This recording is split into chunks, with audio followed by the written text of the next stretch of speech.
Have you ever thought about learning to ballroom dance? Well, before you or anyone you know signs up for lessons, watch Matt Mahar's report, because if you choose the wrong dance studio, you could be waltzing your way into trouble.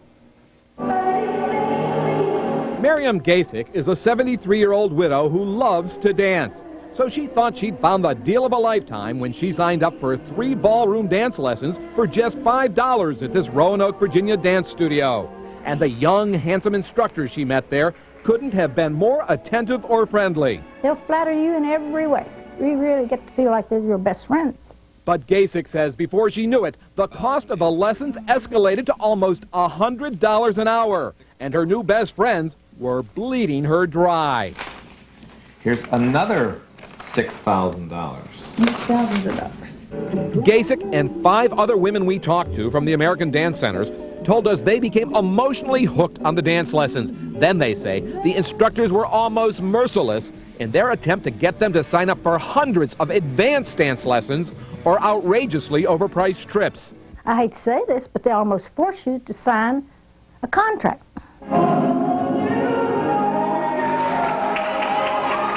This is a showcase dance performed in front of a handful of students and friends.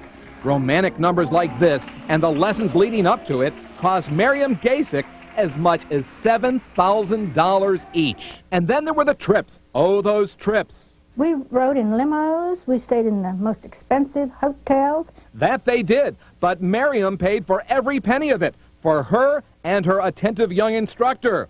This 8-day trip to Hawaii cost her $13,000. Was there ever a point where you said, guys, I can't afford this anymore? I did, but they won't take your word. Did they suggest ways that you could come up with more money? My instructor suggested I sell my house. Sell your house to pay for more dance And I lessons? said, where am I going to live? After spending more than $150,000, Miriam says she came to her senses. But at 73, she's had to go back to work just to make ends meet. And she says her instructor, who had been so attentive, dropped her when somebody with more money came to the studio. He told me he wanted to be friends with me as long as we both lived. But when I quit writing the checks, he wasn't there anymore.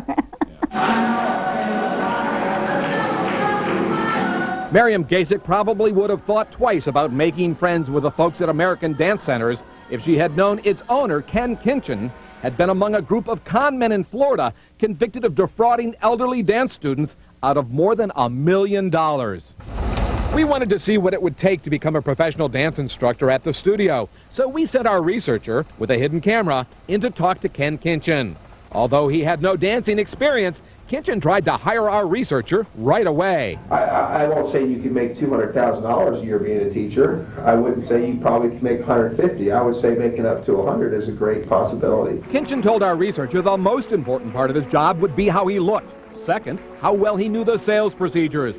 And the least important part of his job? The other 1% is your dancing. While recruiting our researcher, Ken Kinchin gave away what may be the big secret of his business: how he keeps his customers. They didn't come here to be taught to be great dancers for the first 15 lessons. There's something else that's missing in their life.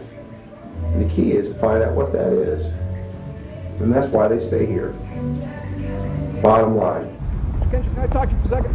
Our researcher turned down the job, but we stopped by later with some questions. I'd rather not have this conversation and leave my premises before I have the police come here. Are you using any of the same types of sales practices here that you used in Florida that you got indicted for?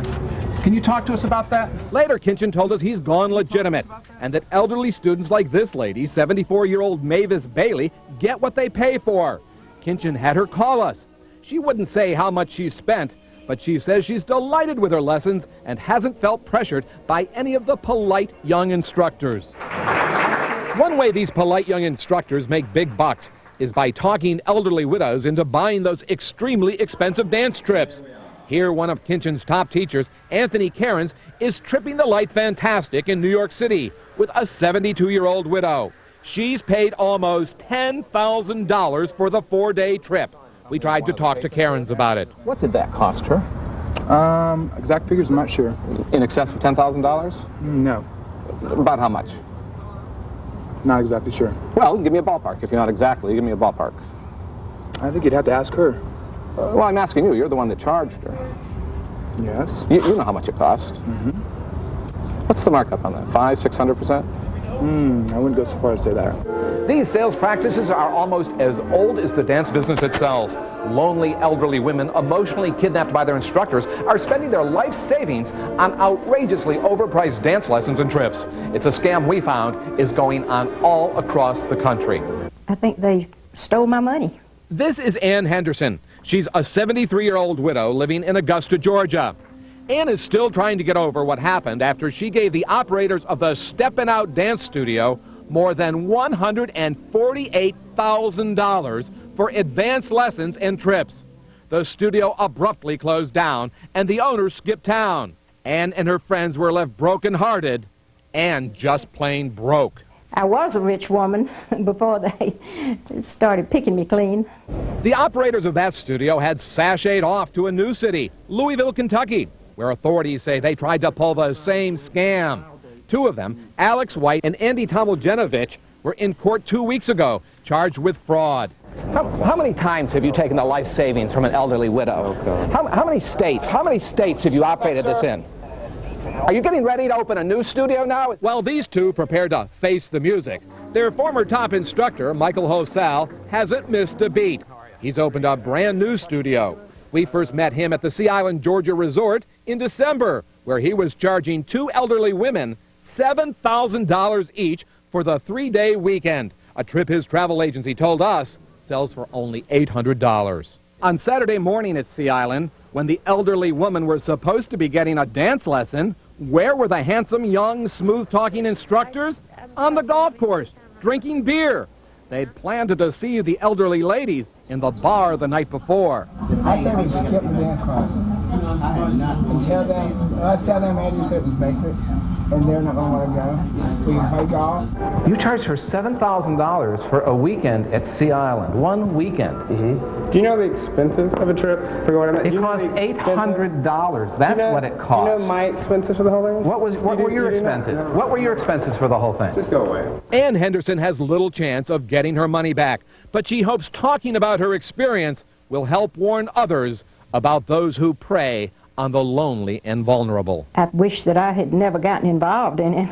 I just hate that I threw away all that money. Only a handful of states have laws regulating dance studios, but even in Florida, which has one of the strictest statutes in the country, authorities tell us they still receive as many as 200 complaints every year regarding ballroom dance studios. Authorities add that you should never sign up for lots of expensive services in advance, and that if you feel you're being pressured, just waltz right out the door.